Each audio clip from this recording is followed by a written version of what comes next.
Hello, and welcome to another episode of the Film As We Know It podcast, the show that is run by and for cinema fans. I'm your host, Zach Hamelton, and with me, as always, is Tim Callaghan. Hello. Tim, what have you been up to this past week, man? Zach, You been up to me? no, Oh, I got to tell you something. let me know. I know it's going to sound like a venereal disease right now, but I have bats. You have bats? I have bats. I don't know that sounds like a venereal disease, but it doesn't sound Well, when you pleasant. say it like that, I guess, right? I have bats. I have the bats. I have bats. I'm riddled with bats. Well, your house is riddled with bats. Yes, like a whole family. Well, that's a lot better than you personally having bats inside you. It's That would not be good. It's a new kink I've not heard of before, but hey, it's each their own. yeah, no, but there's bats in my attic. And it's funny, of course I immediately have to film it because I'm a nut like all film fans, right? So like immediately when I have to tell my brother that I have bats in my attic, I can't just tell him I have bats in my attic. I gotta tell him in a film way that I have bats. What were you like? I am Batman. Oh, close. I went to Batman 89 and I texted him a gif of Joker saying, I have bats in my belfry, towards the end. Nice. So, and then it's gone on now for like 2 days of my brother and Continued I gifs. just gifs going back and forth. I feel left out personally. Do you? I'm sorry. I feel like I'm gonna have to crash your guys' chats now, not just movie nights, but also your chats. We do equally hate group texts, so I don't know. I don't know how you feel about that. It's funny because your wife texted me about the bat diagnosis. Oh, really? And keeping in the vein of your VD, you're a regular Joey from Friends with ads going out now. Yeah, Do you have VD? I got this great new deal, this new ad campaign.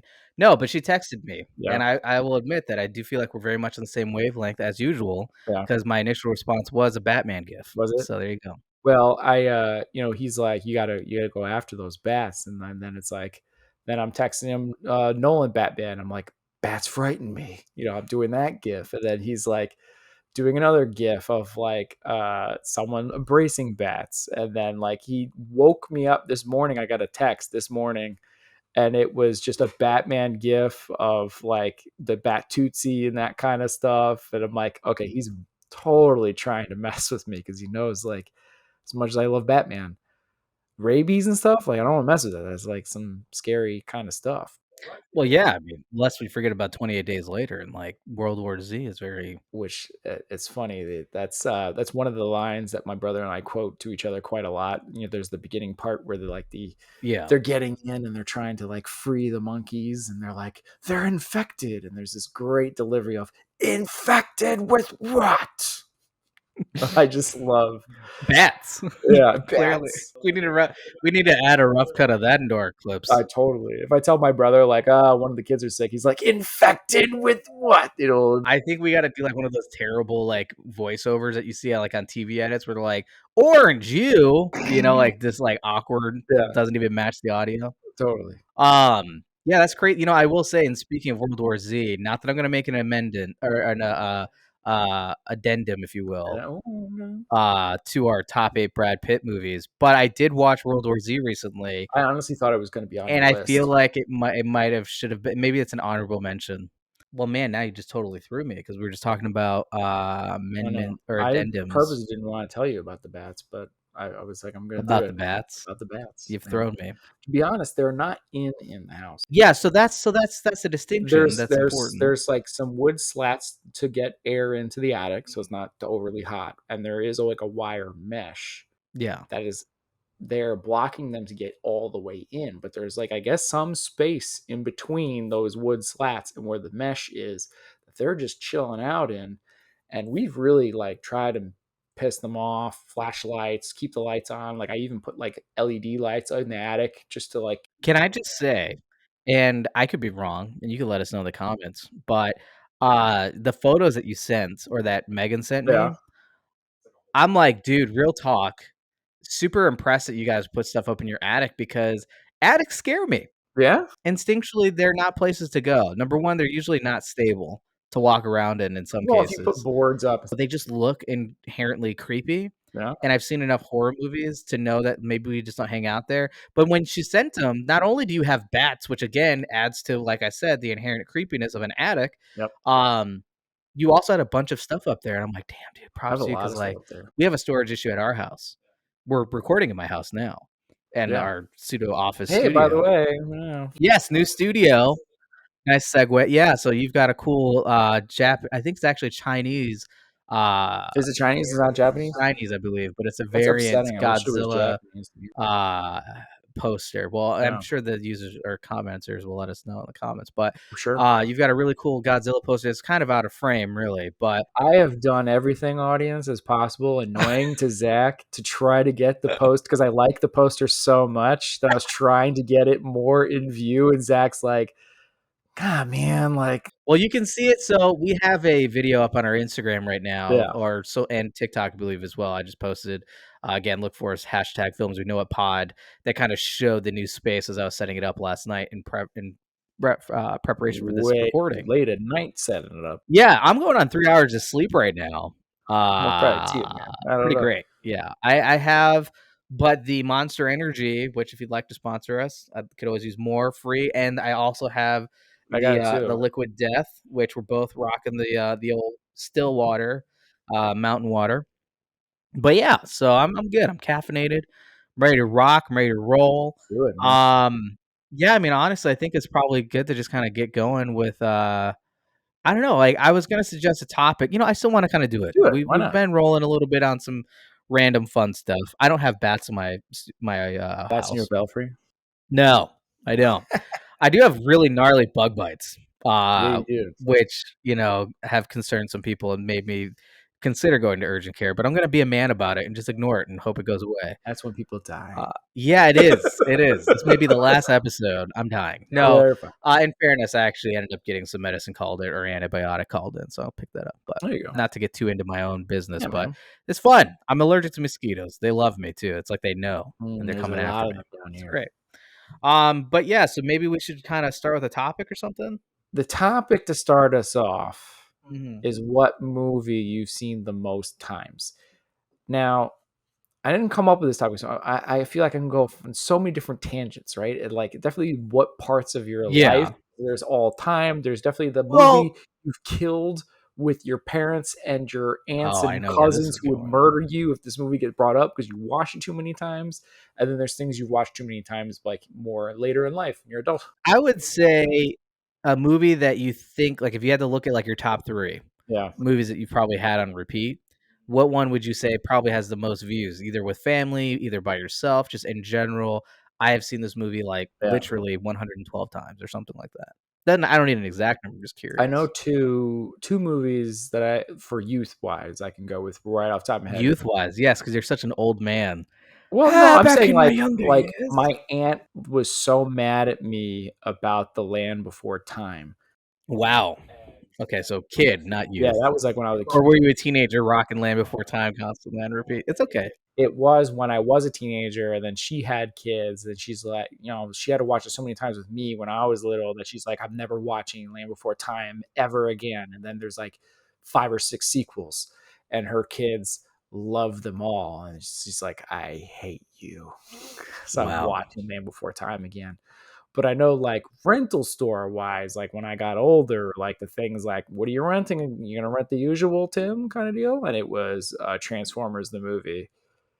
Really? The old Shia LaBeouf, the old 12 No, no, no, no, no, no, no, no?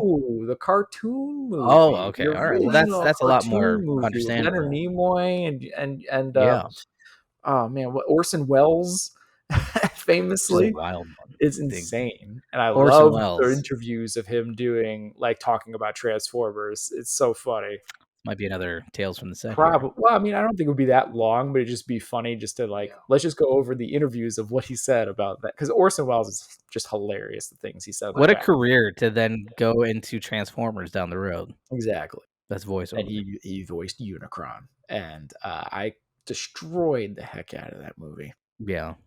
What's funny is that you were renting it on repeat, like, you probably Oh should yeah, have well, bought it. because it was like I don't know why. I don't. It was like wasn't available on VHS or Mm. something, or my parents like Oh my lord, we can't Now for our younger listeners, renting a movie, we had to usually go to an actual video rental store and pick up the VHS or DVD.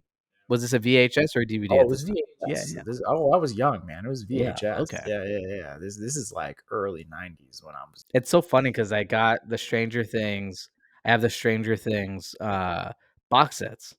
I haven't even really watched all of Stranger Things. I'm sure I'm gonna get lit up for this, but I love the box sets because they look like retro, like, VHS cases. Like, one of them looks like one you got in the bargain bin, and it literally has, like, a sticker You on see it. all the Domino stuff now is retro because of Stranger Things as well, if you've seen that. Not that I I have, yeah. love Domino's, It's but pretty yeah, awesome. the kids love Domino's. Yeah, and then the other one, the season 2 was like a clamshell Hollywood Video type looking rental box, which is again, it's just super cool, but I'm like, would that just, like, throw people that are younger, like, "What the heck is this?" Probably. My kids won't understand that at They're like, all. "What is a VHS tape?" If anything, if like if we're gonna rent something, it's because it's online rental streaming, like getting it from Yeah. Amazon or something. It's not, it's not like something we're gonna go physically to a store to get. It's a dilemma that I think we all face, but it's just Yeah. weird to think that, like, well, now I've got thousands of options. You end up spending an hour trying to figure out Well, there what was movie to watch. nothing cooler on a sleepover, like taking you and whoever's sleeping over, go to Blockbuster, you're picking out a movie, you're maybe a video game, and you get some candy. They even rented consoles Yeah, or Guitar Hero when that was a thing and it was super unaffordable. You could rent a Guitar Hero guitar. I know. It was great, and it's not existent anymore. Yeah, Or the anger you would have when the entire shelf of the new movie is just all the fake covers and there's yeah, nothing behind it, and you're like, yeah. "No!" But the thing is, I think that also forced you to explore and find and Oh, discover yeah. new movies that you wouldn't have normally rented because your movie wasn't available, which now that's not a thing. Made it to like, you got better educated at being like, "Oh, that's the fake one. That's the movie that they try to come up with a similar title and cover to rent." Like, you got more detective into, Oh, like, I yeah. know what not to rent that I'm still teaching my parents not to do. Like, God, my so parents will funny. still rent, like, "Oh, this is the Elvis movie." No, it's not. No, this That's movie came not out a month before Elvis to avoid exactly. copyright issues, and it's not nearly as good and has, Exactly. like, a sixth of the budget. Yeah. Maybe it's good. I don't know. There's I some don't good know, but movies. I'm just saying they run into that problem all the time. And my dad, again, is like a sucker for true stories. So if it says anywhere on that cover true story, he's renting it regardless of it. Yeah, there was not to go too much on a tangent here, but it's funny. There was a VFX house that was known for doing this, and it was I'm gonna look it up right now. The Asylum. That sounds And familiar. so the Asylum did, like, Sharknado, they did, a bunch of just wild stuff. I'm actually gonna pull up there this is a good one, man. This could be a fun list for sure, but, they did so this is What's to it the bird one? What's the bird one? literally to this the point that we're talking about, right? So, what they do is they come out with movies that the visual effects aren't the best, and Right. it's tough for me because, obviously being in VFX is my job. I try to be very lenient on that, and I think with Asylum and knowing people that have worked there, and there's nothing to discredit Asylum, like, it's a business model that works for them.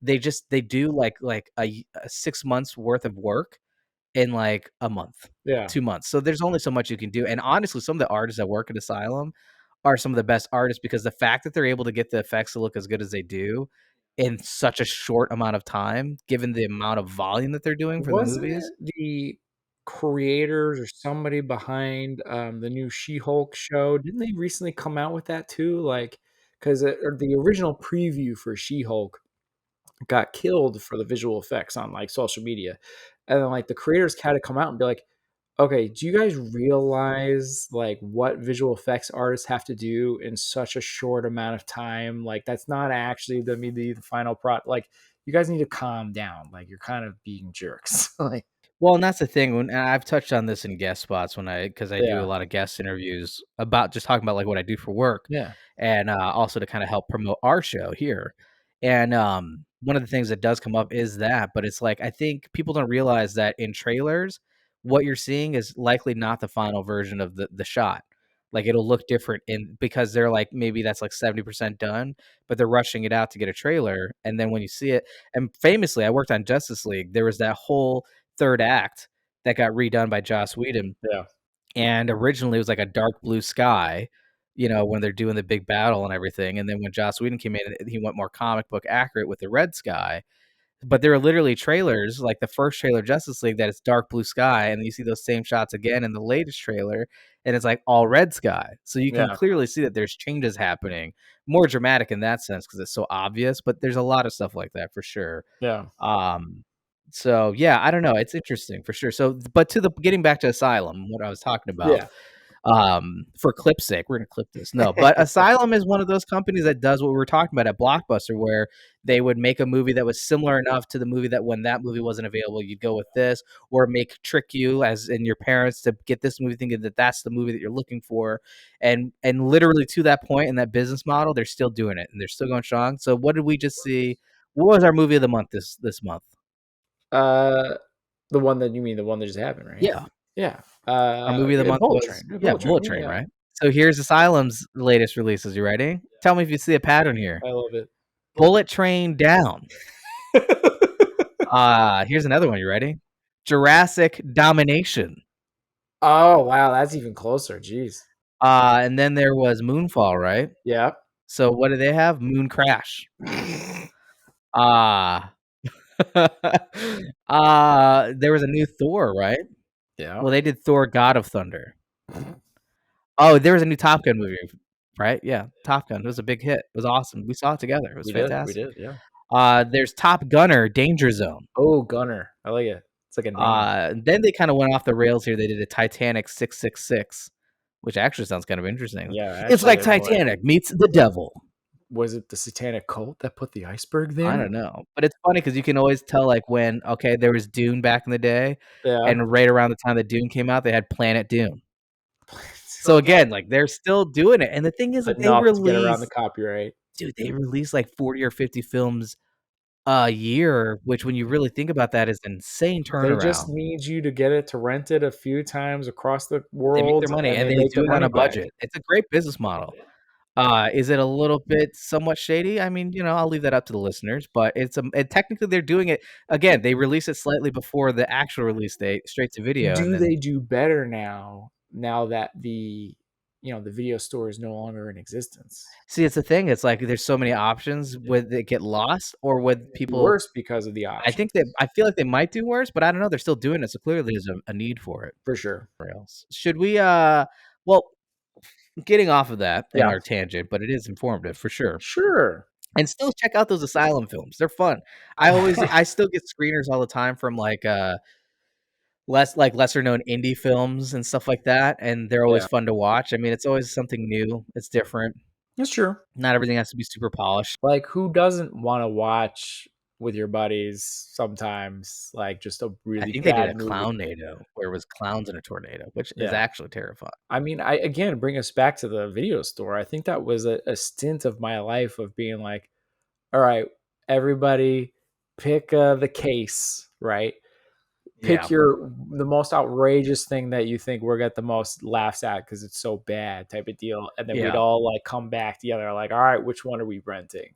type of deal, like, I feel like I've seen so many and have had so many good times with friends just renting really bad movies and laughing. Oh, for sure. For Like, sure. there's other podcasts that exist that are just about watching Bad bad movies, yeah, movies, so, for sure. yeah. Well, let's kinda talk about movies, Yeah, the man. behind the scenes, if you will, and I think now it's a perfect time for us to kinda sit back in our favorite chair, maybe grab some popcorn, and listen to some tales from the set from this month's selection, which is Mad Max: Fury Road. Tim, do you wanna take it away? Yeah, man. Give us some Tales tales from the set. from the set. So, Mad Max Fury Road. So if you're not aware, I'd assume you would be. Mad Max is a film franchise, really. It is! Yeah. You said? And it's been around for quite some time. It set Mel Gibson to be the movie star that he became. Although when I talk to my students now, they don't know who that is because he's kind of been a director He has been now. shunned a little bit Well, that too, out of the limelight. and that and kind of going more behind the camera, kind of both. It's you know they I've don't know seen who some he is. movies pop up that he was involved in, and I it does pique my interest. Some of them are a little wild and out there, and it's I mean, kinda he's done well yeah. for himself behind the camera. But anyway, so they made Mad Max, which was a big Australian movie that was very successful, right? They even made Mad Max 2, which was an even bigger hit, and then was it Tina Turner that was in the third one, right? The Oh my Thunderdome god, one, I yeah. think. Yeah, and so they made a few, and then you know Mel Gibson went off and became an even bigger star in various other Lethal Weapon and various movies, Oh right? my god. So, but there was a clamoring like we need to make another movie for Mad Max. Like Mad Max needs to happen, and so between the last Mad Max movie and Fury Road, some time passed. A little time. Yeah, and like when they finally like, okay, green light, we're gonna make Mad Max. We're gonna make the next one. We're gonna make Fury Road. So by time them getting the first initial green light, Yeah. let's go with make this movie to where it actually gets released in theaters is 15 years. Hey, I mean, they did it with Top Gun. But Top Gun, It was even more time. there was more time, but there wasn't like a bunch of green lights. Top Gun was like, I'm not making another movie. I'm not making a sequel to this movie. And like, there was never like a movie ready to go for that. I guess that's true, This yeah. was like, this was going to happen, and it didn't get released for 15 years Wow. because of various things that we're going to get into. So, Let's get into it. I'm So excited. anyway, yeah. By the way, Mad Max Free Road is critically acclaimed. It won Oscars. Um, there are plenty of people that find it to be the best Mad Max movie. I would be one of them. I think it's It won 6 Oscars, to be specific. dang. Oh, wait, no. Just kidding, just kidding. Did it get nominated for six? It got nominated for 1, 2, 3, 4, 5, 6. It was nominated for 6. No, it did win. Yeah, it won 6. Holy crap. Wow. So, yeah, so real I mean, just for Yeah, listeners, best achievement in film editing, makes best sense. achievement in costume design, best achievement in makeup and hairstyling, best achievement in sound mixing, best achievement in sound editing, and best achievement in production design. And Interesting. it was also nominated for Picture of the Year, Directing, Cinematography, and Visual Effects, which people don't think about. And I would love to get into that Oh as we yeah, get to we're that going section. to. But yeah. We're going to for sure. All right, take us on a Okay, journey. so like this movie gets released, and just to again to even bring this up even more, right? So like it's not just like um moviegoers and critics loved it, right? Fellow filmmakers Oh were yeah. blown away by this movie. Steven Soderbergh, sorry, not Yeah. Spielberg, Soderbergh, Maybe quote, Spielberg. Soderbergh quote, brought him to tears. I don't understand how they're not still shooting that film. And I don't understand how hundreds of people aren't dead. Did anyone die? No one died. I'm kind of shocked I at the know. level of what they did practically. Because 80%, over 80% of this movie is not special effects at Yeah. all. No visual effects for over 80% of this movie. That's insane. Yeah.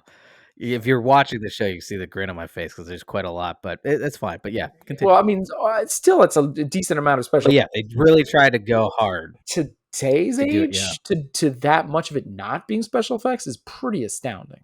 It's one of those films to me that is a really good example of a marriage of practical and Hmm. visual effects and how those 2 can really support each other to the point where Yeah, you end up in that area of invisible effects where you don't even realize that there's visual effects on screen, except for some of the obvious with the dust storms and stuff. right.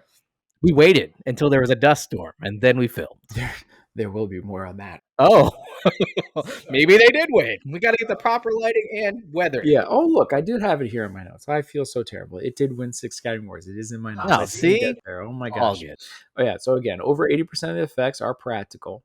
Charlize Theron, one of the stars, right, told the Times, like anything that has some worth to it, it comes with complicated feelings. I feel a Mm, mixture of extreme joy that we achieved what we did, and I also get a little bit of a hole in my stomach. There's a level the body remembers trauma related to the shooting Jesus. of this movie, and they're still there for me. Good God. Well, she's still got both arms, unlike her character. Which we'll get to that as well. Tom Hardy quote: "It left me, It left him changed. yeah, changed forever." Tom Hardy says, like it did, Irreversibly changed, maybe, yeah, fundamentally. fundamentally changed. So the movie started, the project got the green light and began doing stuff in 1998. Okay. Um, And Mel Gibson was originally attached to this movie. He was Wait, so when did you said 1998? 98. So that would make sense. He's still definitely of the age that he could play that role. Yeah. Well, as we're gonna learn, Yeah. some things happened, and Oh. that didn't happen. When did What Women Want come out? Oh, was it around that time? I think it was late 90s, early 2000s when that came out. I'm working on Mad Max, but on the side, Yeah, I got this well great movie, this rom-com, What well, Women. geez, when did the last Lethal Weapon come out? That was a Well, that was 2000. I was pretty dang close. 2000. So, well, no, What Women Want. what one was 2000? Lethal Weapon 4, I think, was into the 2000s, if I remember correctly. No, Lethal Weapon 4 was 1998, so he's coming right off of Lethal Weapon 4. Okay, so yeah. There's your context, yeah. I remember the whole gist of that movie was now he's getting too old for this, Okay. right? So he's getting up there now, but he's gonna do this movie, right? So he's Mhm. set, he's gonna do it. Um, trying to get everything together, production's ramping up, and then 9/11 happens. Oh, that thing. Yeah. So apparently everything changes with 9/11, as we all knew it did, right? Yeah. So one of the big things is they couldn't get insured for like anything. They had Wow. trouble transporting because, as you know, with this movie, if you've seen it, there's a lot of cars, there's a lot of vehicles involved. Oh, yeah. So just transporting them around the world became incredibly difficult to do now with everybody's security up Yeah, air and travel everything. Yeah, restrictions, all kinds, exactly. yeah. So, so it went from 98 to finally setting a start date in 2003. Um, but again, didn't work out because of 9/11, right? And then they were like, okay, we're finally going to get this going. And as they traditionally try to do, is they try to film it in Australia. That's where a lot where Yeah. the original started. That's where they tried to. I'm curious if Mel Gibson would have still had an Australian accent had he stayed on because he had one in the originals. You know where he is born? Peekskill, New York, which is right in my Really? hometown, by the way. Yeah, but grew up and was raised in Australia. But yeah, I thought it was Hmm. interesting. It's like one of our weird claim to fame, Little tales from Tim's side over right? here. Yeah, not that we have a giant Mel Gibson plaque anywhere. There's just a golden statue, but aside from that. But so anyway, so they're set to film in Australia, and then Australia had some crazy weather all of a sudden. It rained, and it rained, and it rained, and it kept raining. They had a severe weather event where the rain just didn't stop. Good God. So, you know, have you seen any of these movies? Kind of a wasteland desert setup type. Yeah, a little bit. So, lots of rain over a long, long time made this desert area look rather lush and green and kind of messed up the entire thing.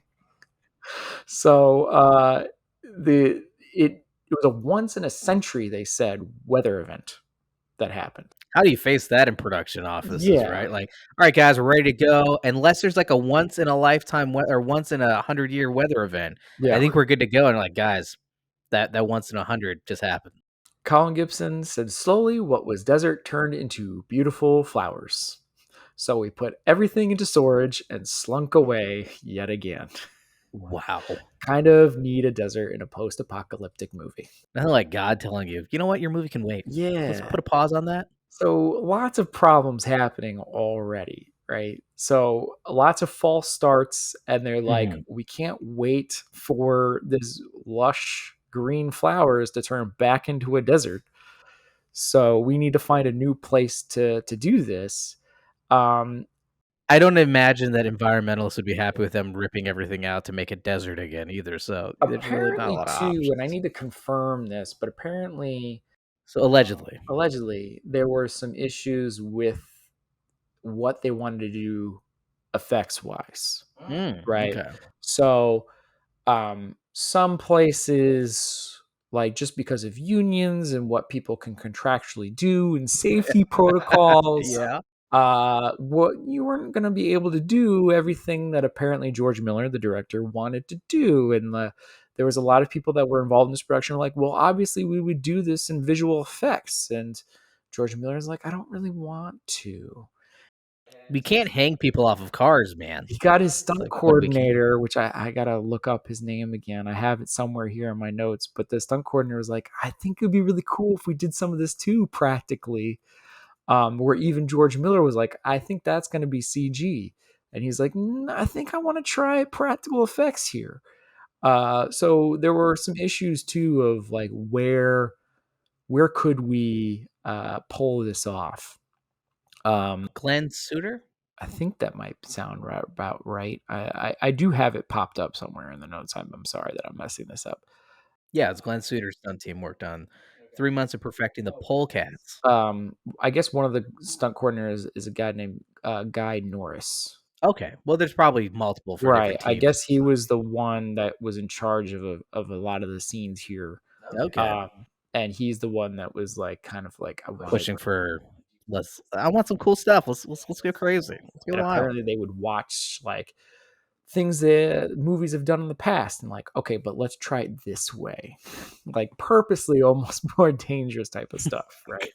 So I gotta confirm it, but I had trouble confirming that. But I definitely heard a lot of rumors allegedly of difficulty of they wouldn't be able to get away with this. Yeah, it wouldn't surprise me in filmmaking in general. Sometimes there are certain shortcuts that are taken or loopholes So in they general. moved production to Africa. Well, okay, Yeah, they went to Nambia, I think it was, okay. and so that's where they decided to go. And so, which also didn't make things easy because after 9/11, you also have the beginnings of the Iraq War, and that apparently also caused problems, even though the Iraq War, yes, not in Africa, Can't catch a break, still man. with some fiascos and some issues going Yeah, towards that part of the world. Even though Namibia, I believe, is more southern Africa, but I guess for whatever reason, it still caused issues. Naval ships going in that kind of area and all that kind of stuff. So yeah, so more false start beginnings. Things got delayed because of the Iraq War. So I guess a production designer, Colin Gibson, said, I was in Nambia in 2003 when I got the call to stop spending money. I don't know whether the studio decided to reroute their money back to the Iraq War or it was the email I got from Mel Gibson's wife asking me how many Muslims there were or may not have been in Nambia, and therefore she may or may not be interested in bringing the whole family to visit. Again, post 9/11, I guess maybe there were some more scares of Muslim attacks and Islam Jesus. and all that kind of stuff. Yeah, I think for me, not to get off the rails here, I was more concerned about attacks on Muslim, how would I say, like more like cities that had a higher population of Muslims in it, not because of the concern of that the people living there, but just because like in that time frame, it seems like Western culture in general is really under attack. And the idea of like Muslims living in a westernized type city like that in a massive populace would make them a potential target. I think that made more sense for me. That's not really Yeah, a racially motivated concern. It's just more just because I mean that was a thing in Michigan as well. Battle Creek was pretty famous for that, yeah, and so it made you kind of question certain things, which is super unfortunate. Obviously, that whole time period, sure. and then and again, it kind of this happens a lot in filmmaking where you're trying to make a movie and you're like, "Yeah, well, we're trying to make a movie." You're like, "Yeah, but there was also this horrible terrorist attack that happened on the United States." Now you're dealing with the aftermath of that terrorist attack, and again, it's like, I don't wanna be the guy here to be like, "Hey, I really wanna make my movie." And I know that there's all this stuff going on, but I really wanna make my movie. It's a tough spot to be in. Yeah. It's kinda hard to convince people, I feel like. That's a hugely steep uphill battle, I feel. And oddly too, there's been so many like because this movie got delayed so many times, right? Like so many of these people went off to do other projects while things got. Oh, I'm sure. So they got delayed. It got moved to Africa. It got delayed because of the Iraq War. It got delayed because of moving from Australia to Africa. Like all these things delayed it, and then like they would go off and do other projects and things of that nature. Like, you have Passion of the Christ that's like getting made in this time frame. Oddly enough, George Miller goes off and makes Happy Feet, which Hey, is such a weird. it's an offshoot. It was a big hit for him, but it's just such a weird choice for George Miller. I'm gonna go He's like, make "You know, I love Mad Max, but let's go to the Arctic and, get some really cool penguin stuff going on." yeah, super weird, man, but, like, that's what he did. Sometimes you gotta spread your wings, Tim. You can't just typecast Well, yourself. to be honest, apparently, Happy Feet was such a big part of Mad Max getting made because it was such a hit. The Yeah. studio was like, "Alright, let's make this Mad You Max." made one for us. Maybe now we try to make this Yeah, happen for you. and I don't I have to look it up, but I'm not sure if it's during this time period or after this time period that George Miller was attached to make a Justice League movie. I think it must have been after. That would have been an interesting film. Yeah, because Army Hammer was supposed to be Batman and Whoa. such, like, it got green lit for a little while, he was gonna make Yeah. this Justice so it had to have been afterwards because Army Hammer wasn't a thing yet at this time, No, so not yeah, it had really. to have been after. I don't know that Lone Ranger was the one that really threw him over the top, but it's one that I remember being very popular for him. For Army Hammer? Well, yeah, I think what really set him off was the Social Network. Oh, yeah. That's set him on the map, that's what got him Lone. Yeah, but I think from an action standpoint, maybe Yeah, Lone made Ranger. him a star, Yeah, actions 'cause he played the Winklevoss twins, right? right. Now he's got other issues too. Well, don't we all in Hollywood? Not me. I don't have issues. I'm a very normal man living in North Carolina. I avoid all Sure. that. So, they moved to Africa, right? They moved to And they're Africa, trying to get this Namibia. thing going. Africa had its own problems, weather-wise. So, it's not like they got away from all the weather problems of Australia, because as much as they're in a desert and it looks really warm, they shot this in winter. Okay. So it was insanely freezing cold, and I don't know if you've seen this movie, but a lot of them, especially the girls that they're trying to get away Yeah. from Morton Joe and such, are not wearing a whole lot. Mhm. And apparently, what is it? Riley Keough, I think is her name, is one of the Oh, yeah, actresses Riley that was in Fell. it. Yeah, she got hypothermia at one point. I forgot that she's in that. Speaking of Elvis, Yeah, it's his good point. granddaughter, Good right? call. Yeah. Yeah, there you go. Full So, circle. yeah, she got hypothermia while filming this movie, and it was it all of No one died, no one died. It's again, still shocking enough, right? but injured. Um, but yeah, so, she got hypothermia, but even backtrack, right? Um so Happy Feet happens. It gets its green lit, but at this point, when it finally gets green lit after Happy Feet, this is kind of apparently when all of the Mel Gibson stuff went down with some off-camera incidents, Oh, yeah. some drinking, Yeah. DUI type stuff, and some anti-Semitic comments. And he was also kind of getting older, and that's when they decided to part ways from Mel Gibson. Okay. Okay. Point comes off of the production. Well, I imagine even a dark cloud on the production regardless because Mad Max being such a known franchise for Mel Gibson that even if you recast it, you're not gonna get away from the fact that the reason that it is what it is because of, Yeah, his. it's kind of hard to imagine, like, again, it's kind of one of those things, like, people couldn't wrap their heads around someone else being Han Solo, right? Because he's Yeah. so tied to Harrison Ford. We're gonna have it with Wolverine eventually. So, yeah. Yeah, so, anyway, they decided to move on, right? And so, George Miller then thinks he's finally got his replacement. Okay. Who was on his short list? Who we got Oh, here? he's got it. He's ready to go. He's got a deal ready to go. It's gonna happen, and this amazing actor is Heath Ledger.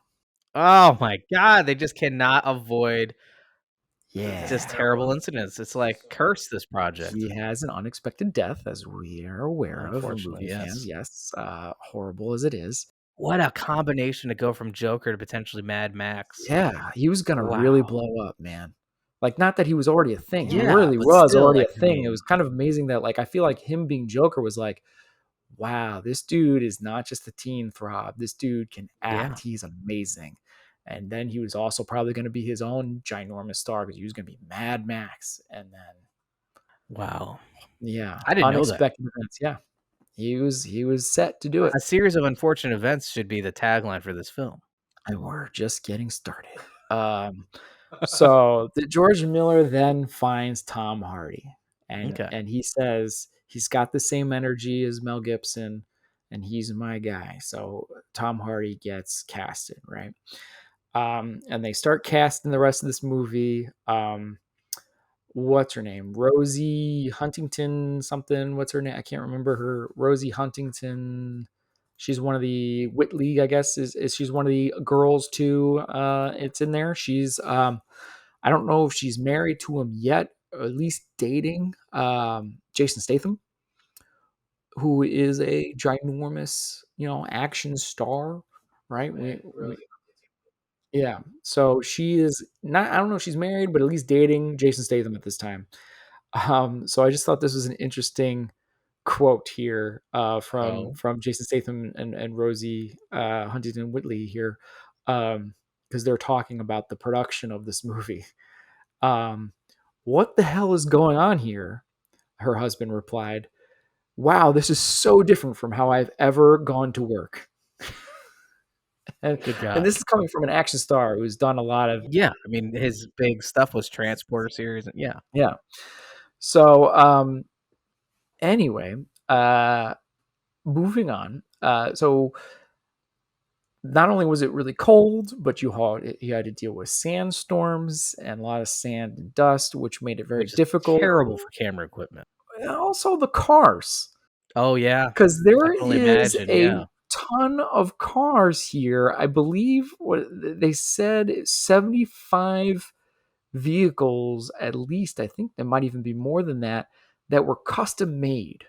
Yeah, and there's probably variants of each of those vehicles for varying degrees of damage or use Exactly. cases, And you so get sand in some of those parts, oh, yeah, and they're older vehicles, so the engines are gonna be even less receptive. engines from other things, and putting these cars together, like, Man. and so yeah, it didn't go really well for a lot of these vehicles, right? So there was a lot of unexpected, like, Even the cars are getting injured, man. right, everything is like not going exactly according to plan. And apparently George Miller really did a lot of this off of storyboards Mhm.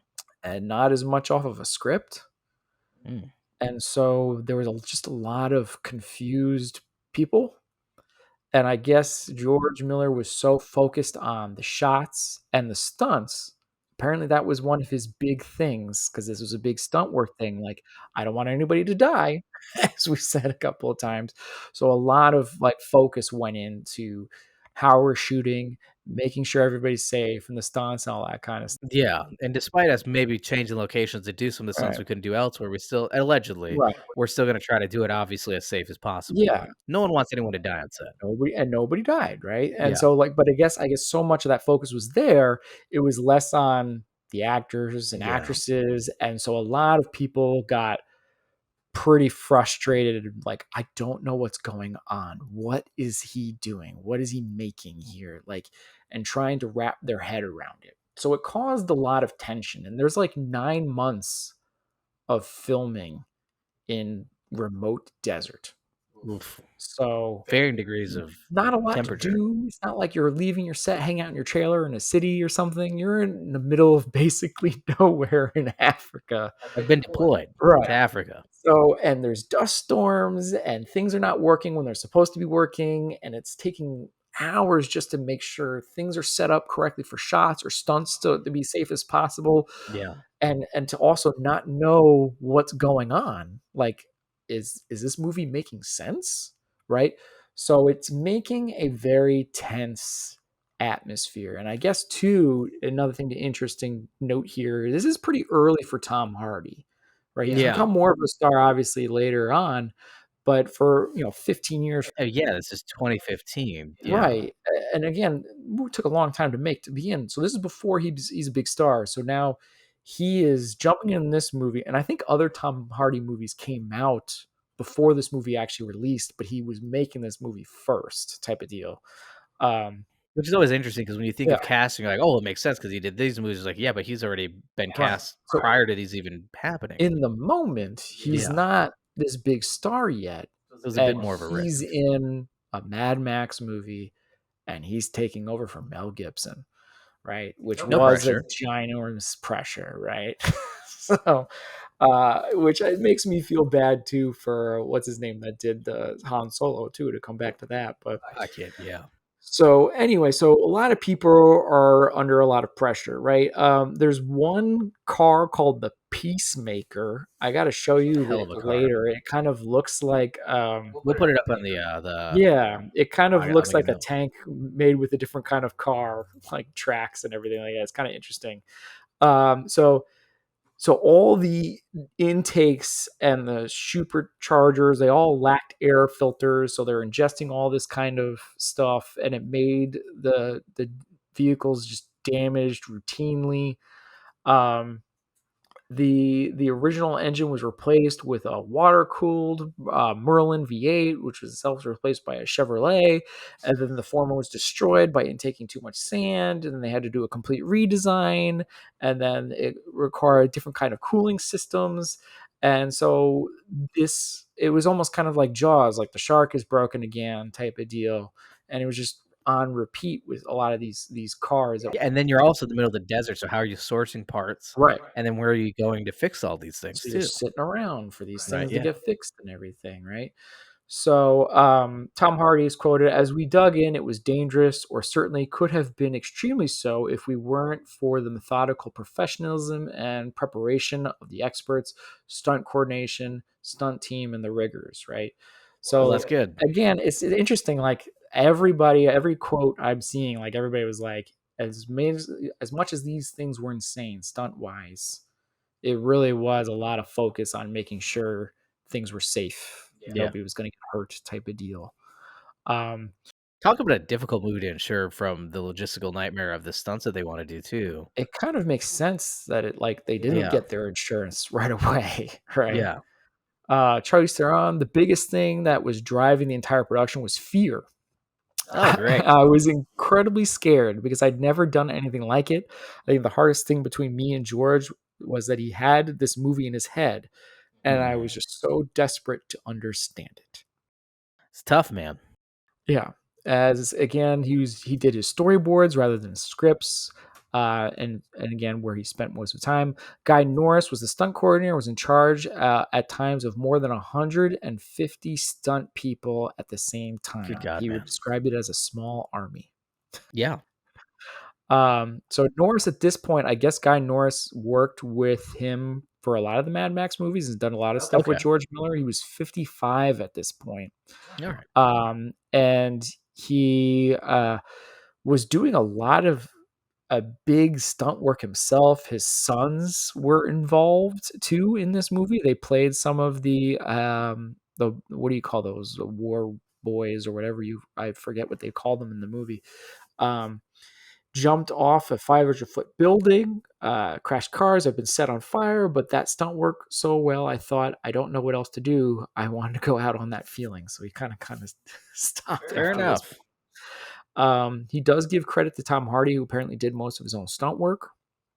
A lot of that chase scene in the beginning was all Tom Hardy doing it itself, where he had to jump and time things perfectly and all that kind of stuff is pretty insane.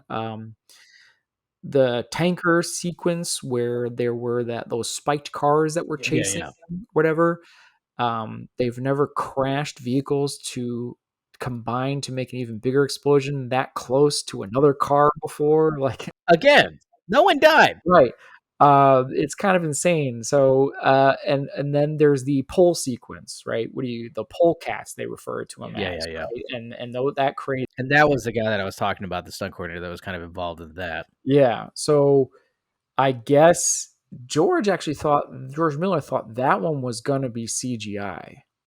It would make Yeah, sense and he was like, "No." from a risk factor and also the way that you would film it, but yeah. So they went to Circus LA, and that's who they went. "Hey, you wanna be in the movies, kid? I'm gonna put you in the pictures." They did this, like, extensive few weeks training, which again, only like a few weeks there, to do all that. Sorry, it was a 8-week training program. Alright.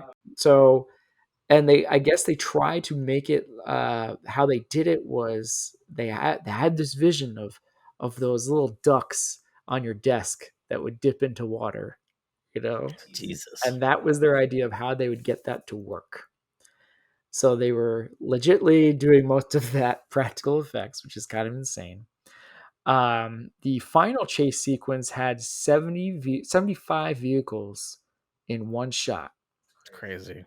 Uh, sorry, 150 hand-built cars. There we go.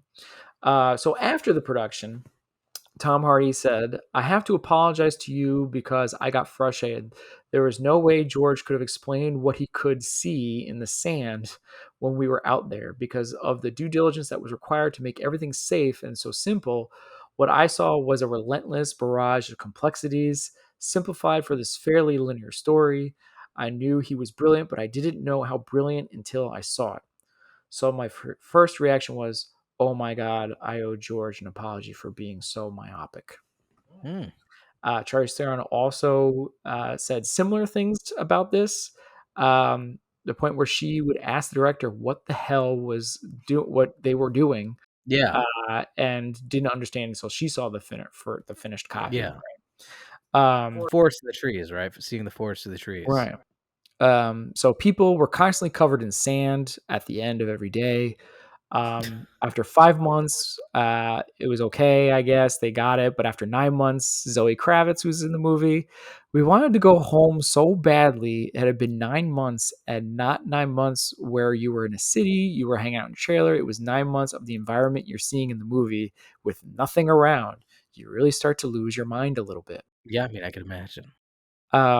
Miller admits, I guess the actual working process of the actors I probably should have paid more attention to. Fair enough, even though he was still nominated for Best Director, Right?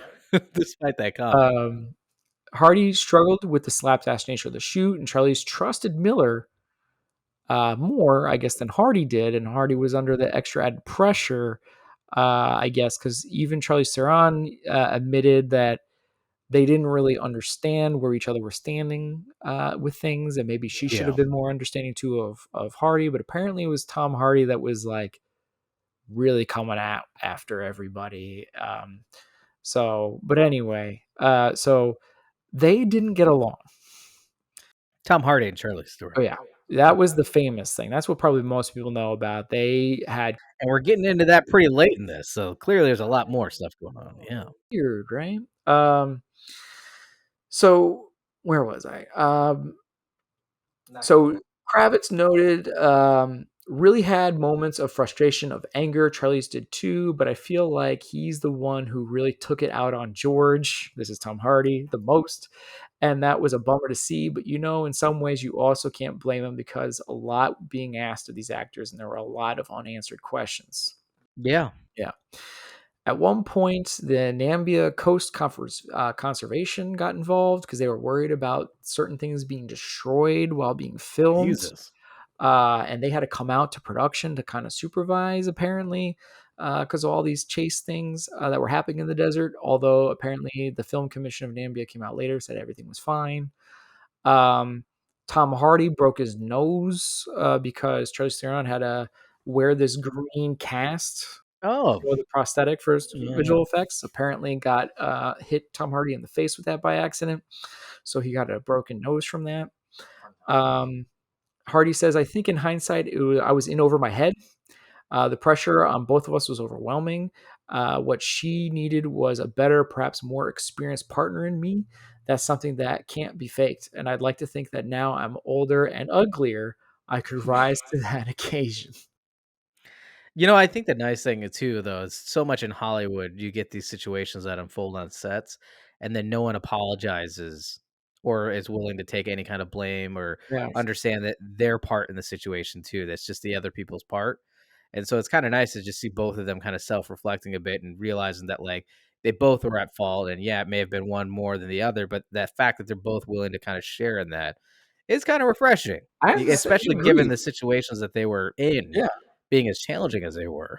I'm curious if they'll ever work together again or not. I'm sure there'll be a Fast and the Furious movie where they're in it because they keep casting crazy people Maybe and Charlize Theron yeah. keeps collecting them checks to keep going back to that franchise. I'm Or not gonna. Helen Mirren in there. Tom Hardy's an easy one. If you can get Helen Mirren, you can get I mean, anybody. you see Tom Hardy doing Venom. I don't see why he wouldn't go do Fast and the Furious. Like, why not? He's having a blast doing Venom. Just saying. Yeah. So, this is where Theron said, in retrospect, I didn't have enough empathy to really truly understand what he, Tom Hardy, must have felt like to step into Mel Gibson's shoes. That is frightening. I Yeah. think because of my own fear, we were putting up walls to protect ourselves instead of saying to each other, this is scary for you. And it's really scary for me too. Let's be nice to each other.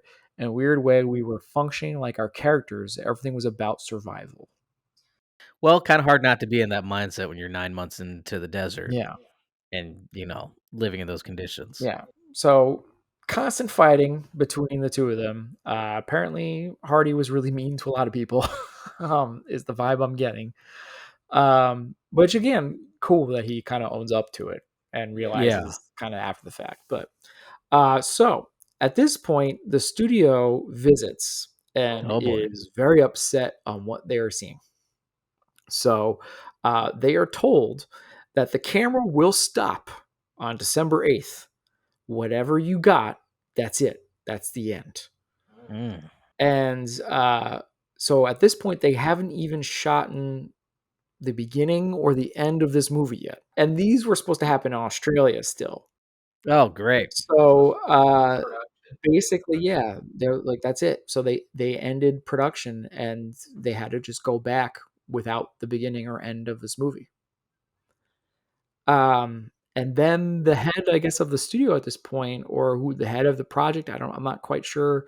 It says somebody named Jeff. I'm not sure who that was supposed to be, but apparently he lost his job. Oh, And poor Jeff.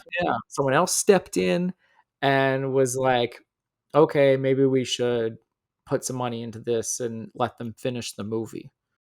Well, it's gotta get released, and if you don't have a beginning and end, then you're just wasting a lot of money By on the a way, shell of this a was at project. 2013. The Oof. movie doesn't get released till 2015. Yeah. Well, and you also have to think there's also not just the physical production, but Yeah. again, 80% of it practical, Right. but there's still that 20% that's post that has to get done too. 2013 here, they're like, let's let them go back and finish. So they have to bring Tom and Charlize back together again, but at least now in Australia, Yeah, a little bit more. not in the desert in Africa anymore. And they end up finishing this production. And so now George Miller has to go off with 480 hours of footage to edit. And then you get what we ended up getting. Which is pretty great. Awesome. It's pretty It awesome. is actually one of my favorite Fantastic movies the movie. last decade or so. I remember being at a bar in the Valley in Los Angeles, and they had a hidden bar called The Attic, which is awesome. Very different vibe than the downstairs bar, which is like a typical bar. And you go up there, and they had, like, leather seats, like bucket seats and stuff. You Yeah. could hang out. There's a brick bar that was up there, like a separate bar, and they had nothing but movies on, and they always had Mad Max on. Like, I felt like every time I was in there, it was on. It's easy to get sucked into. It's so good. It's so much fun. I mean, it's such a It's a spectacle, man. in that and Tom Hardy too barely speaks in it. I think grunts through most of it. Yeah, but you feel it. He's not the main character. It really is Charlize Theron's character, and they've been talking about a Furiosa sequel, prequel, whatever that I'm down for because I'm like, Oh, I would be too, yeah. because this was so good. Yeah. It was a lot more physical acting for sure for Tom Hardy. Yeah, Yeah. Damn. And is that all that we have from Set? that is it from the set. That ends the story, and I mean, it's a great movie. It's always interesting. I always look forward to our Tales from the Set episodes because it's like they're usually movies that we pick that are movies that are our favorites, but it's always interesting to kind of just hear so much more about it. I mean, I think that's the reason why I got into film myself. yeah, It's literally just being so fascinated with the behind the scenes of how movies get made. Always watching the bonus features, always watching, behind the scenes. And so but this is some of the stuff that maybe doesn't make it into those behind the scenes because yeah, it's not exactly as glamorous as like, and this is how we made this. It's yeah. cool. And sometimes you hear about, like, I always heard about the Tom Hardy and Charlize Theron not getting along type of Yeah, thing, but I had no idea how much like other stuff was going on with this movie. for sure. I had no idea that it started getting going in '98. That's like insane to me. In Yeah, 98, I was like 7. Well, before we end the show, I just want to make some quick show announcements. We are, as you already know now, if you're watching us on YouTube, a video and audio podcast. So, of course, we always do the audio version. You can listen to us on Spotify, Apple, Google, pretty much anywhere that there's audio podcasts. We're even on iHeartRadio, which still blows my mind. But yeah, we're also on YouTube, so you can check us out. And that means that this week's episode as well as last week's episode are video now, and then obviously moving forward, we'll have video and audio. So definitely check us out on our main YouTube channel, The Revered Network, REVERED Network. Additionally, we just launched our TikTok page, which you can find us at Film As We Know It Pod. So that's a podcast only TikTok, not just for the network. And then additionally, we will be airing our first ever guest episode where we will have a very special friend of the network joining us for a game of Trial by Contacts and also sharing a bit about what makes movies so special to them. So stay tuned to our socials for that. We'll make an announcement. We're still kind of locking in scheduling and everything like that, but we will have that. So that will take place where we normally have an off week. You'll have a guest episode that we'll have. So that'll be a lot of fun. And I'm really excited for that. It'll be cool. I'm curious to see who they call on Trial by Contacts. So hopefully they don't call me. I'm on the show. You can't really call me. I'm on the show. I mean, I guess you could call me like, hey, hello. Yes, I'm talking to you on the webcam, but also, yes, I may know this answer. So we wrap up. Should we end the show? Yeah, man, let's wrap up. I mean, thank you for tuning in for another episode. We've had a lot of fun here today. I hope you did too. Please support the podcast by leaving a review on Spotify, Apple Podcasts, Google Play Music, or wherever you listen to the show. And sharing never hurts, guys. Be sure to share on social media and follow us on social media to get the latest updates. And you can find us by searching for the hashtag FilmAsWeKnowItPod. Thank you, guys. Thank you for listening for the Film As We Know It podcast. And have a good one. Have a great week. Peace out. Peace out. Let us know what you think of our set. Yeah. So nice.